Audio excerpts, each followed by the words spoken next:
আমার নাম সায়রা। কলেজ জীবনে আরিয়ানের সঙ্গে আমার পরিচয় হয়। শুরুতে আমরা শুধুই বন্ধু ছিলাম, কিন্তু ধীরে ধীরে সেই বন্ধুত্ব ভালোবাসায় পরিণত হলো। কিভাবে যে সময় এত সুন্দরভাবে কেটে যাচ্ছিল টেরই পাইনি। আমি আরিয়ানকে ঘিরেই স্বপ্ন দেখতে শুরু করি। পড়াশোনা শেষ হওয়ার আগে আরিয়ান আমার বাড়িতে বিয়ের প্রস্তাব নিয়ে দেখা করতে আসে। আমি আমার দাদা বৌদি আর মার সঙ্গে থাকতাম।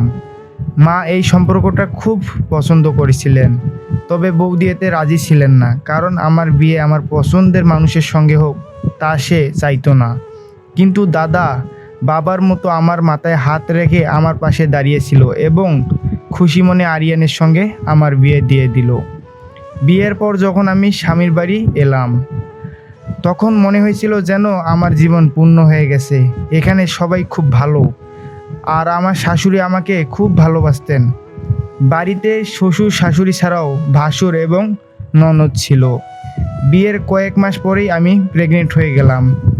আমার স্বামী আমার খুব খেয়াল রাখতো এবং আমাকে সাবধানে চলাফেরা করতে বলতো। 9 মাস পরে আমাদের ঘরে এক ছোট ফুটফুটে ছেলে জন্ম নেয়। এতে আমাদের জীবনের সুখ যেন দ্বিগুণ হয়ে গেল। আরিয়ানের চোখে যখন আমাদের সন্তানের জন্য ভালোবাসা দেখতাম, তখন আমার মন ভরে যেত। 2 বছর পরে আমাদের একটি মেয়ে হয়। এতে আমাদের জীবনে পরিপূর্ণ হয়ে যায়। কোনো কিছু নিয়ে কোনো অভাব থাকলো না। আমি শুধু চাইতাম আমার স্বামীর ব্যবসাটা ভালো চলুক, যাতে আমরা আমাদের সন্তানদের সেরা জীবন দিতে পারি। আমার এখনও মনে আছে, যখন আমার স্বামী কানাডা যাওয়ার জন্য রওনা হচ্ছিল, তখন আমি এই বলে নিজেকে সান্ত্বনা দিয়েছিলাম যে সময়ের সঙ্গে সঙ্গে সব ঠিক হয়ে যাবে। প্রতিদিন সন্ধ্যায় তার ফোন এলে আমি নিজের মনকে বুঝিয়ে শান্ত করতাম যে সব ঠিক আছে। কিন্তু আমি জানতাম না যে বাড়ি একসময় হাসি, আনন্দ আর ভালোবাসায় পূর্ণ ছিল, তা একদিন শূন্য হয়ে যাবে। আমি খুশি মনে আমার 2 সন্তানকে নিয়ে স্বামীর ফেরার অপেক্ষা করছিলাম, কিন্তু আমার কপালে তো অন্য কিছুই লেখা ছিল। আরিয়ানের কানাডা যাওয়ার পর জীবন অনেকটাই পাল্টে গিয়েছিল। শুরুতে আমরা ফোনে দীর্ঘক্ষণ কথা বলতাম। এছাড়াও প্রতি সপ্তাহে বা মাসে আরিয়ান আমাদের জন্য কুরিয়ারে উপহার পাঠাতো। যখন স্বামীর পাঠানো পার্সেল আসতো, বাচ্চারা খুব খুশি হতো। কখনো তাতে খেলনা থাকতো, কখনো জামা কাপড়, আবার কখনো আমার জন্য মেকআপ বা শাড়ি পাঠাতো। এছাড়াও আরিয়ান বলতো, তুমি চিন্তা করো না, এ তো সবই শুরু। খুব শিগগিরই আমি তোমাকে আর বাচ্চাদের আমার সঙ্গে কানাডায় নিয়ে আসব। আমরা সেখানে একটা ছোট বাড়ি কিনব। আরিয়ানের এসব কথা শুনে যেন আমি স্বপ্নের জগতে বাস করছিলাম। একদিন দুপুরবেলা আমি আমার সন্তানদের খাওয়াচ্ছিলাম, হঠাৎ মোবাইলে রিং হলো। আমি ভাবলাম নিশ্চয়ই আরিয়ান ফোন করেছে, হয়তো কোনো ভালো খবর দেবে। কিন্তু ফোনে একজন অপরিচিত পুরুষ কণ্ঠ বলল, আপনি কি সায়রা? আপনি কি আরিয়ানের স্ত্রী? আমি একটু দ্বিধায় পড়ে বললাম, হ্যাঁ। তখন সে বলল, বড় দুঃখের সঙ্গে আপনাকে জানাতে হচ্ছে যে আপনার স্বামীর অ্যাক্সিডেন্ট হয়েছে। এই কথা শুনে আমার হাত থেকে মোবাইলটা পড়ে যেতে যেতে আমি কোনো রকমে ধরে ফেললাম, আর কাঁপা কাঁপা গলায় বললাম, কি বলছেন আপনি? কেমন অ্যাক্সিডেন্ট? কোথায় আছেন আমার স্বামী? ও পাশে তখন নিস্তব্ধতা। একটু পরে সে নরম কণ্ঠে বলল, আমরা দুঃখিত, আপনার স্বামী আর বেঁচে নেই। এই কথা শোনার সাথে সাথে যেন আমার গোটা পৃথিবী ধসে গেল। চারপাশ যেন ঘুরতে লাগলো। আমি কোনোভাবে দেওয়ালে ভর দিয়ে বসে রইলাম। মন চাইছিল চিৎকার করে কাঁদি, কিন্তু কণ্ঠস্বর যেন গলায় আটকে যাচ্ছিল। আমার শাশুড়ি যখন ঘরে এলেন, আমি তাকে শুধু এটুকু বলতে পারলাম যে আরিয়ান আর নেই।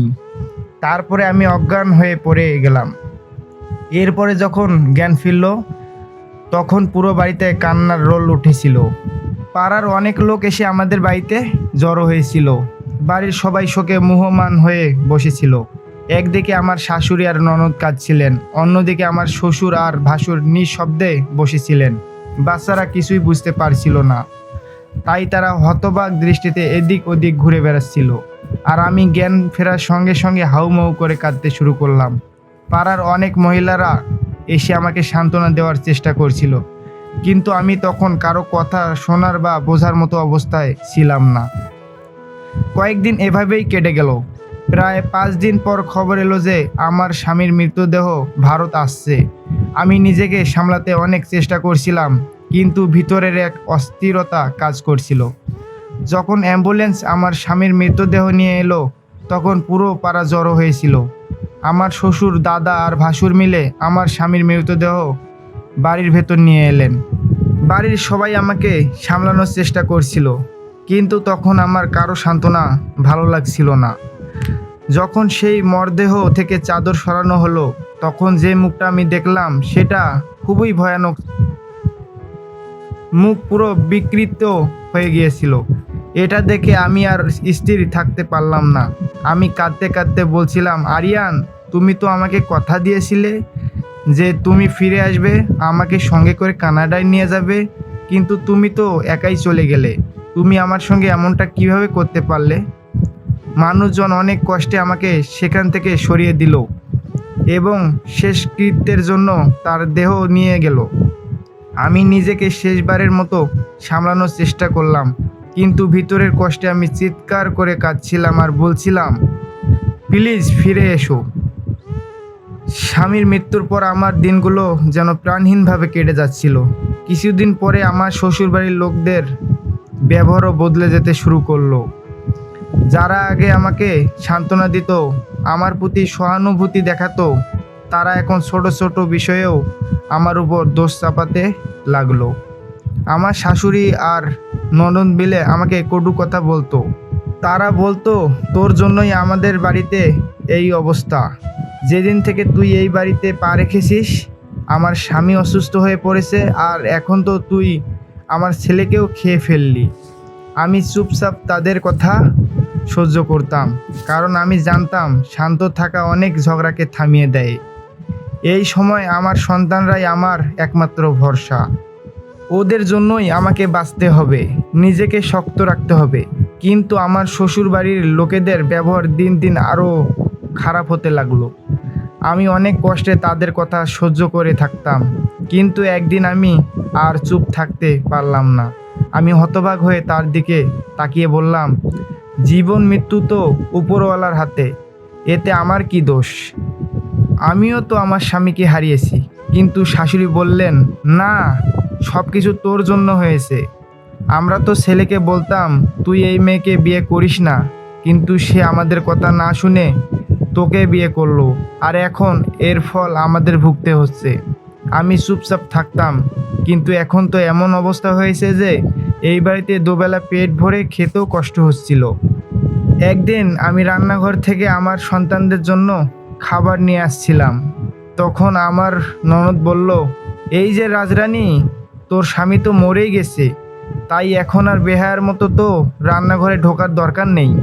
এখন থেকে হিসাব করে তো ছেলে মেয়েদের খাওয়াবি, কেননা এই বাড়ি শুধু আমার স্বামীর রোজগারে চলছে। তখন আমি বললাম, দিদি, আমার স্বামীও তো অনেক টাকা উপার্জন করে এই সংসারে দিয়েছে, আর আমি এই খাবার নিজের জন্য নিচ্ছি না, বাচ্চাদের জন্য নিচ্ছি। আর আপনি তো নিজেই বলতেন যে ঈশ্বর আমাকে সন্তান দেননি, তাই তোর সন্তানরাই আমার সন্তান। তিনি বললেন, হ্যাঁ, কিন্তু এখন সময়টা বদলে গেছে। এখন আর তোর ছেলে মেয়ের জন্য আমার কোনো মায়া নেই। ওনার এই কথাগুলো আমার হৃদয় ভেঙে দিল, আর আমি চুপচাপ বাচ্চাদের জন্য খাবার নিয়ে ঘরে চলে এলাম। ওদের খাইয়ে ঘুম পাড়ানোর চেষ্টা করছিলাম। তখনই বাইরে থেকে শাশুড়ি জোরে জোরে বলছিলেন, এইসব কিছু সায়রার আসার পর থেকেই হচ্ছে। এখন তো বড় ছেলের ব্যবসা লোকসানে চলছে। প্রথমে আমার স্বামীর প্যারালাইসিস হলো, তারপর আমার ছোট ছেলে মারা গেল, আর এখন বড় ছেলের ব্যবসাও ধসে পড়েছে। আমি সব শুনলাম। আমার খুব ইচ্ছে হচ্ছিল গিয়ে বলি, আপনার ছেলের মৃত্যুর জন্য আমি দায়ী নই, কিন্তু আমি চুপ থাকলাম। একদিন আমার শাশুড়ি সমস্ত সীমা ছাড়িয়ে গেলেন। আমি তখন কাপড় ধুচ্ছিলাম। হঠাৎ তিনি এসে বললেন, এই জায়গাটা থেকে উঠ, আর তোর কাপড় চোপড় নিয়ে এই বাড়ি থেকে বেরিয়ে যা, সঙ্গে তোর ছেলে মেয়েকেও নিয়ে যা। আমি তোকে আর এই বাড়িতে সহ্য করতে পারছি না। আমি কাঁদতে কাঁদতে বললাম, মা, কি হয়েছে? আমি কি করেছি? তিনি বললেন, তোর অভিশপ্ত ছায়া যেদিন থেকে এই বাড়িতে পড়েছে সেদিন থেকেই আমাদের সর্বনাশ শুরু হয়েছে। তোর আসার আগে এই বাড়িতে সুখ শান্তি ছিল, আর এখন এই সব কিছুর জন্য তুই দায়ী। আমি হতভম্ব হয়ে গেলাম। আমার ঠোঁটে আসা কথা মুখ ফুটে আর বেরোলো না। আমি কাঁদছিলাম। আমাকে কাঁদতে দেখে আমার ছেলে মেয়ে আমার কাছে এসে জড়িয়ে ধরলো। আমার ছেলে কাঁদতে কাঁদতে বলল, মা, এখন আমরা কোথায় যাব? দাদিমা তো আমাদের বাড়ি থেকে বের করে দিচ্ছে। আমার শাশুড়ি বললেন, যেখানে খুশি যাও, কিন্তু আমার বাড়িতে আর এক মুহূর্তও না। আমি তার কাছে হাত জোর করে বললাম, মা, আমি কোথায় যাব? আমার সঙ্গে ছোট ছোট বাচ্চা রয়েছে, ওরা তো আপনারই ছেলের সন্তান। কিন্তু তার মন গলল না। তিনি বললেন, নিজেই যাবি না?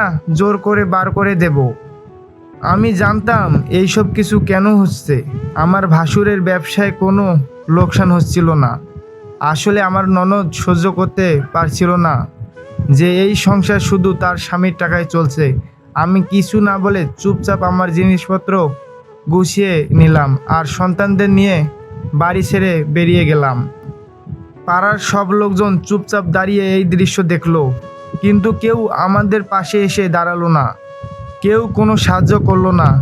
আমি আমার সম্মান, আমার যন্ত্রণা, আমার স্বপ্ন সব কিছু নিজের বুকে চেপে সেই বাড়ি থেকে বেরিয়ে গেলাম।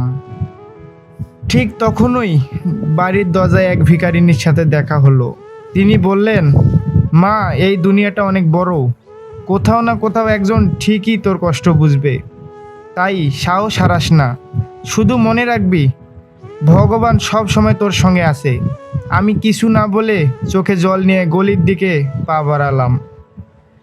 বিপদ আমাকে একবারে অসহায় করে দিয়েছিল, কিন্তু আমি মনে মনে ঠিক করে নিয়েছিলাম যে আমি হার মানব না। কিছু দূর হাঁটার পর বাচ্চারা খুব ক্লান্ত হয়ে পড়েছিল। আমার মেয়ে ঘুমিয়ে পড়েছিল। তাই আমি বাচ্চাদের নিয়ে একটা গাছের ছায়ায় বসে পড়লাম। সেখানে কিছু পুরুষ ছিল যারা আমাকে খারাপ চোখে দেখছিল। তাই আমি সেখান থেকে উঠে বাচ্চাদের নিয়ে মূল সড়কে এসে দাঁড়ালাম। কিন্তু কোথায় যাব কিছুই বুঝতে পারছিলাম না। যাই হোক, আমি আবার চলতে শুরু করলাম আর মনে মনে প্রার্থনা করছিলাম যেন কেউ আমাকে একটা আশ্রয় দেয়, যেন কোথাও একটা দরজা খুলে যায়। হাঁটতে হাঁটতে আমি আমার বাবার বাড়ির দিকে রওনা হলাম। মনে একটু আশা ছিল যে হয়তো দাদা বৌদি আমাকে আশ্রয় দেবেন। যখন আমি দাদার বাড়ির সামনে পৌঁছালাম, তখন দেখলাম দাদার বাড়ি আগের মতোই আছে। বাড়ির দরজায় টোকা দিলে বৌদি দরজা খুললো এবং আমাকে দেখে কঠোরভাবে বলল, দয়া করে আমাদের বিরক্ত করবেন না, চলে যাও এখান থেকে। বৌদির এই কথা শুনে আমার নিঃশ্বাস যেন আটকে গেল। আমি কখনো ভাবিনি যে আমার বৌদি এমন কিছু বলবে। যে বাড়িতে আমি বড় হয়েছি, যে বাড়িতে আমার শৈশব কেটেছে, আজ সেই বাড়ির দরজা আমার জন্য বন্ধ করে দেওয়া হলো। আমি অনেকক্ষণ গেটের বাইরে বসে বাচ্চাদের বুকে চেপে ধরে কাঁদতে কাঁদতে প্রভুর কাছে প্রার্থনা করলাম যেন কেউ আমাকে একটু জায়গা দেয়। আমি আমার সন্তানদের নিয়ে এভাবে পথে পথে ঘুরে বেড়াতে পারবো না। কিছুক্ষণ পর বৌদি নিজেই গেটের কাছে এসে বলল, আরে তুই এখনো এখানে বসে আছিস? আমি তো ভাবছিলাম তুই বুঝি চলে গেছিস। এখনই এখান থেকে চলে যা, না হলে কেমন বেইজ্জতি করাই দেখবি। এখান থেকে বেরিয়ে যা, এই বাড়িতে তোর কোনো জায়গা নেই। আমি বললাম, বৌদি, তোমার পায়ে ধরছি, দয়া করে আমাকে একটু জায়গা দাও। আমি এই বাচ্চাদের নিয়ে কোথায় যাব? তখন বৌদি বলল, না গেলে তোকে জোর করে বের করে দেব। ঠিক তখনই বাড়ির ভেতর থেকে এক দুর্বল গলা ভেসে আসলো, বৌমা, দরজার বাইরে কে? বৌদি বলল, এ কেউ না মা, এক ভিখারিনী, আপনি চিন্তা করবেন না। আমি সেখানেই অনেকক্ষণ দাঁড়িয়ে রইলাম। তারপর একবার পিছনে তাকিয়ে বাড়িটার দিকে দেখলাম। তারপরে চোখে জল ফেলতে ফেলতে সন্তানদের কোলে নিয়ে সেখান থেকে বেরিয়ে পড়লাম।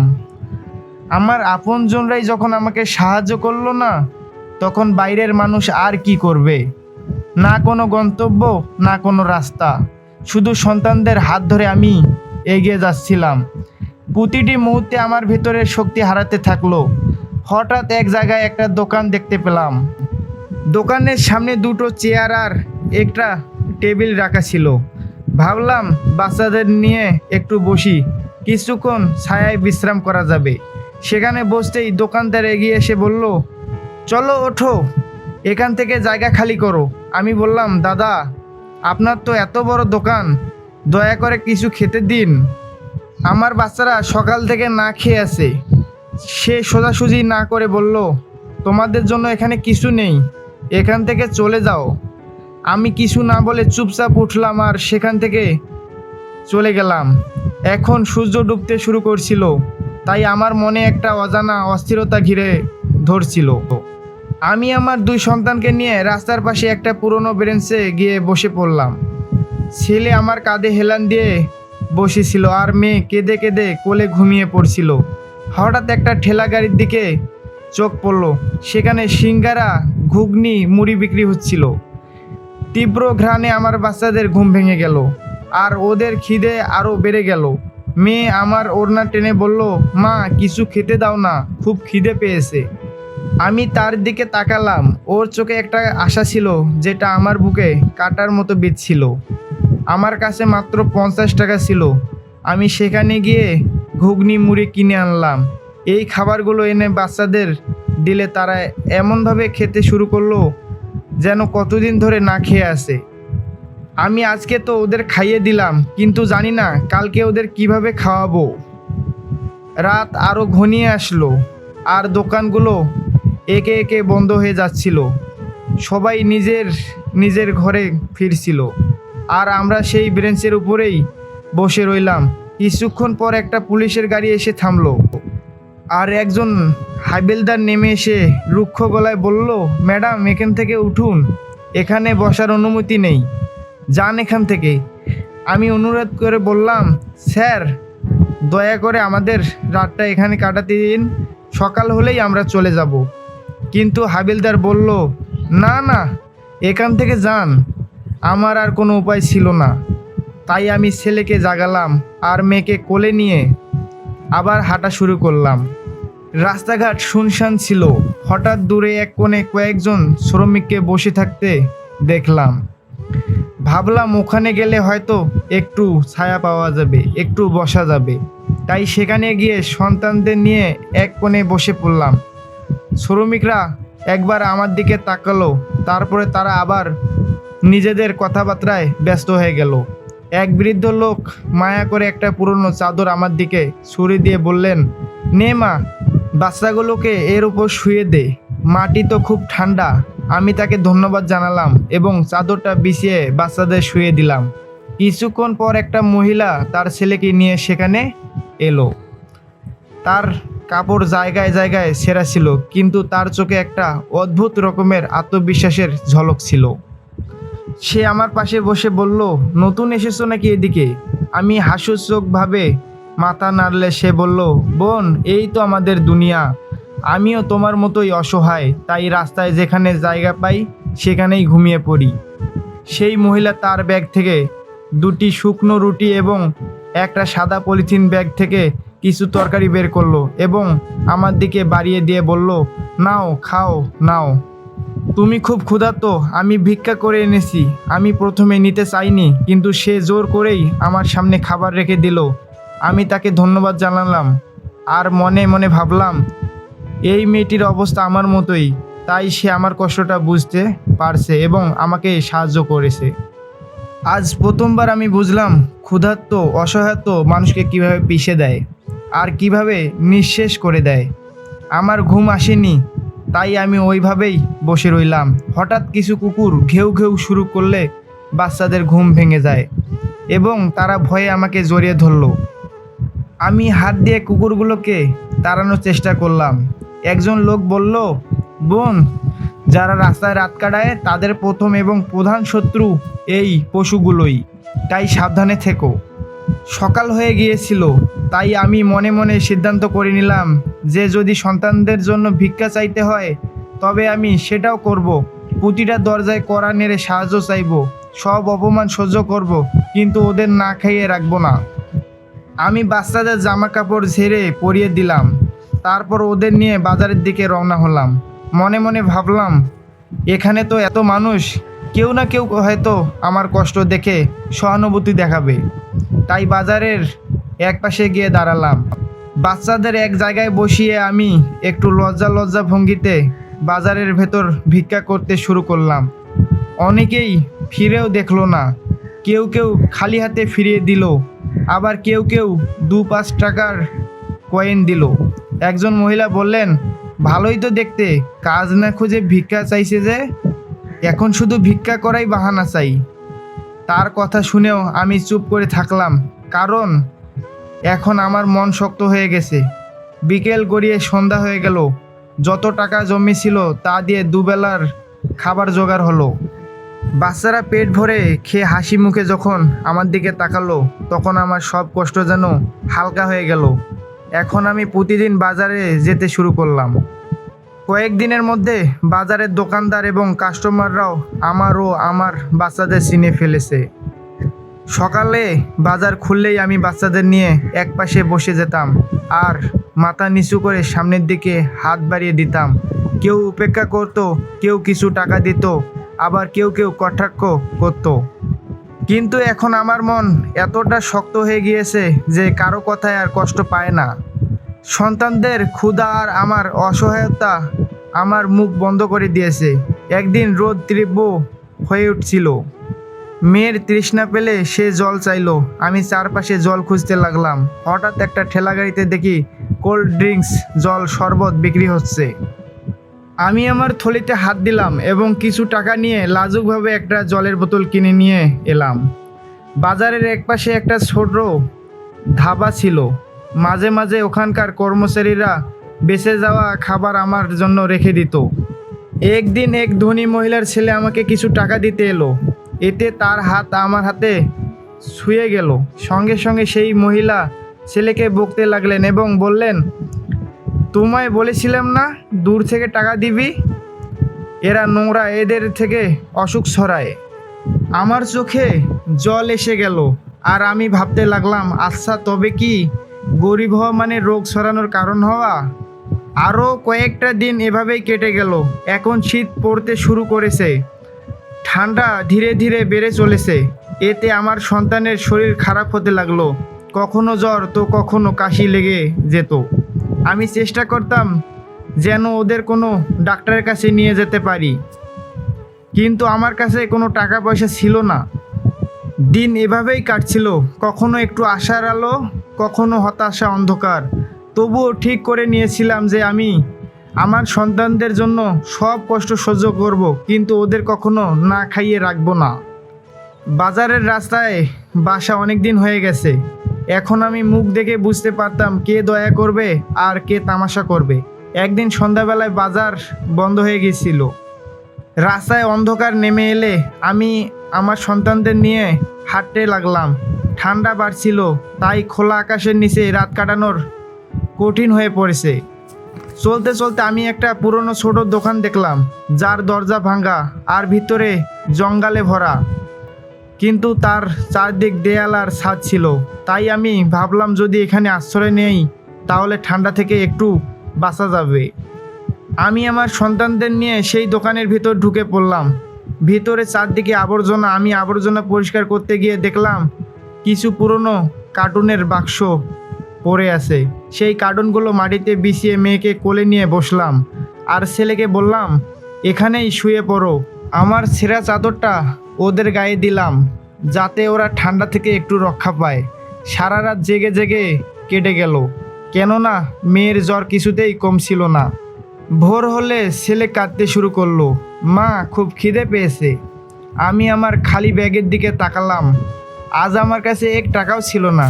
সারাদিন যা ভিক্ষা করে জোগাড় করতাম, রাতে তাই দিয়ে ছেলে মেয়েকে খাওয়াতাম।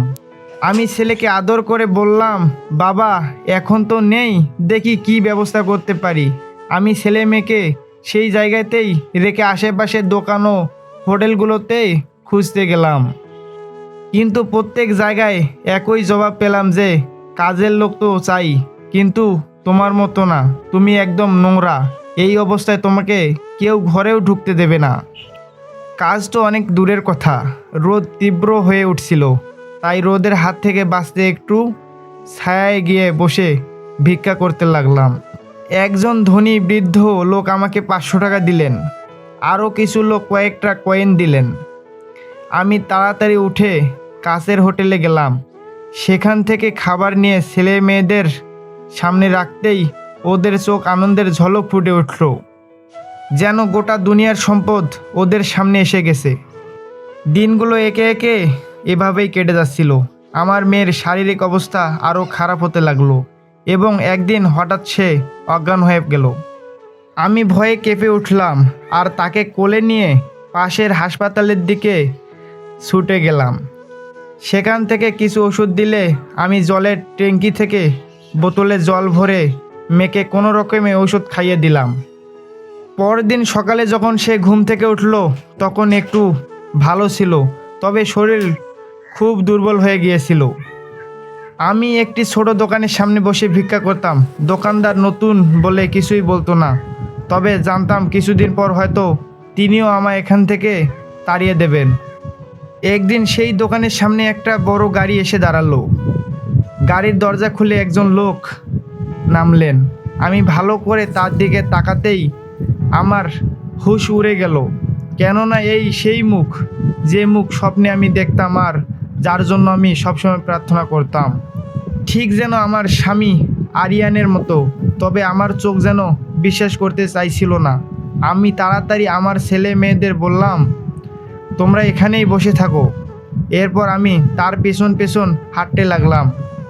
কিছুটা দূরে গিয়ে আমি ডেকে উঠলাম, আরিয়ান। সে আমার দিকে তাকালে আমি আশা ভরা চোখে তাকিয়ে রইলাম যে সে হয়তো আমাকে চিনবে, কিন্তু তার মুখে না কোনো চেনার ছাপ ছিল আর না কোনো বিস্ময়। উল্টো সে বিরক্ত হয়ে বলল, চোখে দেখে হাঁটতে পারেন না? তারও এই কথায় আমার হৃদয়ে যেন একবারে চূর্ণ বিচ্ছন্ন হয়ে গেল। তারপরেও আমি কাঁপা কাঁপা গলায় বললাম, আমি তোমার স্ত্রী সায়রা। সে অবাক হয়ে আমার দিকে তাকিয়ে বলল, কী সব বাজে কথা বলছো? আমি আরিয়ান নই, আমার নাম নবীন। আমি তার চোখের মধ্যে সত্য খুঁজে পেতে চাইলাম।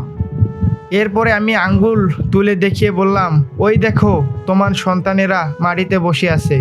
সে গাড়ির দিকে পা বাড়ালো এবং বলল, চলে যাও এখান থেকে, নাটক করার দরকার নেই। আমি তার পেছন পেছন হাঁটতে লাগলাম, কিন্তু সে আমার দিকে একবারও ফিরে তাকালো না। আমি চিৎকার আর্তনাদ করতে লাগলাম, কিন্তু সে আমার কোনো কথাই শুনলো না। চারপাশের লোকেরা আমাকে দেখে পাগল হয়ে গেছে, বলা বলি করছিল। আমি সেই অনেক দূর চলে যাওয়ার গাড়িটার দিকে তাকিয়ে থাকলাম। তারপরে আমি আবার ছেলেমেয়েদের কাছে ফিরে এলাম। পরদিন সকালে আমার মন অস্থির হয়ে উঠল। আমি আবার সেই জায়গায় ফিরে গেলাম, কারণ যদি সে আবার আসে, যদি তার কোনো খোঁজ পায়। কিছুক্ষণ পর সত্যি সত্যি আবার সেই গাড়িটা এলো। আমার বুক ধুকপুক করতে লাগলো। আবার সেই লোকটা গাড়ি থেকে নামলো এবং আজ সে আমাকে দেখে কয়েক মুহূর্তের জন্য থেমে গেল। আমি সুযোগ বুঝে দ্রুত তার কাছে গিয়ে বললাম, আরিয়ান প্লিজ আমার কথা একবার শোনো। সে চিৎকার করে বলে উঠল, কতবার বলেছি আমি তোমাকে চিনি না, এখান থেকে চলে যাও। আমি তার হাত ধরে বললাম, তুমি যদি আরিয়ান না হও তাহলে তোমার চোখ কেন অমন, তোমার গলার স্বর কেন একরকম? সে হাত ছাড়িয়ে গাড়িতে উঠতে উঠতে বলল, পাগল মেয়ে। এই বলে সে তার গাড়িতে উঠে তীব্র গতিতে চলে গেল। আর আমি দাঁড়িয়ে জল ভরা চোখে তার দিকে তাকিয়ে রইলাম আর ভাবতে লাগলাম, কেন সে আমাকে চিনতে চাইছে না? যদি সে আমার স্বামী না হয় তাহলে কেন বারবার তার সঙ্গে আমার দেখা হচ্ছে? এরপরে কয়েকদিন সে আর এলো না, কিন্তু আমি সেই জায়গাতেই বসে ভিক্ষা করতে লাগলাম আর তার অপেক্ষায় করতে লাগলাম। কিছুদিন পর আবার সে এলো। আমি জানতাম আমি যা দেখছি তা মিথ্যে নয়, কিন্তু তার এই অস্বীকার আমার মন ভেঙে দিচ্ছিল। তবুও আমি হাল ছাড়িনি। এবার আমি আমার ছেলে মেয়েদেরও সঙ্গে নিয়ে একবারে তার সামনে দাঁড়িয়ে বললাম, আরিয়ান একবার আমাদের দিকে ভালো করে তাকাও। সে বিরক্ত হয়ে বলল, কতবার বলবো আমি আরিয়ান নই, আমার নাম নবীন। আমি তার সামনে হাত জোর করে বললাম, তুমি যদি আমার স্বামী না হও তাহলে কেন আমার আত্মা তোমাকে চিনতে পারছে? আর কেন আমার মন বলছে তুমি আমার স্বামী। তার মুখে দ্বিধা আর বিভ্রান্তির ছাপ ফুটে উঠল। এবার আমি তাকে বললাম, তোমার মস্তিষ্কে একটু জোর দাও, চেষ্টা করো পুরনো কথা মনে করার। আমার সঙ্গে তোমার বিয়ে হয়েছিল, আর এই যে যারা আর মিকাইল আমাদেরই সন্তান। একবার চোখ বন্ধ করে নিজের হৃদয়ের কাছে জিজ্ঞেস করো। সে আমার কথা মেনে চোখ বন্ধ করলো। কয়েক মুহূর্ত এমনভাবে কেটে গেল যেন পুরো পৃথিবী থেমে গেছে। তারপর সে ধীরে ধীরে ঠোঁট নেড়ে বলল, সায়রা। আমি নিজের চোখে জল সামলে বললাম, হ্যাঁ আমি তোমার সায়রা। সে চোখ খুলল এবং বলল, হ্যাঁ আমার মনে পড়ছে। আমার সঙ্গে একটা দুর্ঘটনা ঘটেছিল আর আমি রক্তে ভেসে যাচ্ছিলাম। সে কথা বলতে বলতেই হঠাৎ থেমে গেল। তখন আমি আস্তে করে বললাম, হ্যাঁ তুমি কানাডা গিয়েছিলে আর সেখানেই তোমার অ্যাক্সিডেন্ট হয়েছিল। সে নিজের মাথা চেপে ধরে বলল, আমার মাথাটা খুব ব্যথা করছে। তারপর সে আবার বলতে লাগলো, হ্যাঁ আমার অ্যাক্সিডেন্ট হয়েছিল, আমি হাসপাতালে ছিলাম। যখন আমার জ্ঞান ফিরল তখন আমি একটা অচেনা মানুষের বাড়িতে ছিলাম। তারা বলেছিল নাকি আমি তাদের ছেলে। আমি যখন আয়নায় নিজেকে দেখলাম তখন নিজেকে চিনতে পারছিলাম না, কেননা আমার মুখ বিকৃত হয়ে গিয়েছিল। তার মানে আসলে যে অ্যাক্সিডেন্টে মারা গিয়েছিল সে আসলে তাদের ছেলে। সেও আমার সঙ্গে কানাডায় চাকরি করত, কিন্তু তারা চিনতে না পেরে অ্যাক্সিডেন্টের পরে আমাকে তাদের বাড়িতে নিয়ে যায়। আমার স্মৃতি চলে গিয়েছিল, তাই তারা যখন বলে আমি তাদের ছেলে তখন আমি তাদের কথা মেনে নিয়েছিলাম। আর আমি ভুলে গিয়েছিলাম আমি কে, আমার আসল পরিচয় কি। সে চোখের জল মুছে বলল, আমি তোমাকে ভুলে গিয়েছিলাম সায়রা। তারপর সে হঠাৎ আমাকে নিজের দিকে টেনে নিল এবং আমাকে জড়িয়ে ধরে কান্নায় ভেঙে পড়ল। তারপর সে ছেলে মেয়েদের দিকে তাকালো এবং তাদেরও নিজের বুকে টেনে নিল। সে উচ্চস্বরে কাঁদতে কাঁদতে বলছিল, আমি আমার পরিবারকে ভুলে গিয়েছিলাম, আমার সন্তানদের ভুলে গিয়েছিলাম। রাস্তার মাঝে আমার সবাই একে অপরকে জড়িয়ে ধরে কাঁদছিলাম। আমার স্বামী আমার দিকে তাকিয়ে বললেন, সায়রা আমাকে ক্ষমা করে দাও। আমি জানতামই না আমার অবর্তমানে তোমাদের কি অবস্থা হয়েছিল। তারপর আমার স্বামী আমাদের সবাইকে নিজের বড় চকচকে গাড়িতে বসিয়ে একটা হোটেলে নিয়ে গেল। আমরা সবাই সেখানেই রাত কাটালাম। নরম বিছানায় গরম খাবার, সব কিছু আমাদের কাছে যেন এক বিশাল সৌভাগ্য। অনেক দিন পর যেন বিছানার স্বাদ পেলাম আমরা। দুই সন্তান গভীর ঘুমে আচ্ছন্ন। রাতভর আমার স্বামী কখনো আমাকে কখনো সন্তানদের দেখছিল। এরপরে সে বলল, সায়রা আমি খুব লজ্জিত যে তোমায় এত কষ্ট পেতে হয়েছে, কিন্তু তোমার সাথে কি এমন হয়েছে যে তোমাকে বাড়ি ছেড়ে রাস্তায় আসতে হয়েছে। তখন আমি কাঁদতে কাঁদতে তাকে সব কথা বললাম, যে মানুষগুলো আমাকে আর আমার সন্তানদের তাড়িয়ে দিয়েছিল তাদের আসল চেহারা আমি খুলে বললাম। সব শুনে আমার স্বামী প্রচণ্ড রেগে গেল এবং পরদিন সকালেই সে প্রথমে সবাইকে নতুন জামা কাপড় কিনে দিল, আমাদের পেট ভরে খাওয়ালো। তারপরে নিজের বাবা মায়ের বাড়িতে এলো। দরজায় কড়া নাড়তে তার বাবা দরজা খুলল। এরপরে তার বাবা একটা জোরালো চিৎকার দিয়ে বলে উঠলেন, আরিয়ান শুনছো? দেখো কে এসেছে, দেখো আমাদের ছেলে বেঁচে আছে। বাড়ি জুড়ে এক অদ্ভুত হইচই শুরু হয়ে গেল। আমার শাশুড়ি ননদ দৌড়ে এলেন। তারা যখন আরিয়ানকে জীবিত দেখলেন তখন ছুটে এসে তাকে জড়িয়ে ধরতে চাইলেন, কিন্তু আমার স্বামী দুপা পিছিয়ে গেল এবং বলল, তোমরা কখনোই আমার আপনজন হতে পারো না, তাই কোন অধিকার নিয়ে আমাকে জড়িয়ে ধরতে চাইছো? আমি তোমাদের চিনি না। তোমরা আমার স্ত্রী আর সন্তানদের ভিক্ষা করতে বাধ্য করছো, আমার মৃত্যুর দোষ তাদের উপর চাপিয়েছো, তাই আমি কোনো দিন তোমাদের ক্ষমা করতে পারবো না।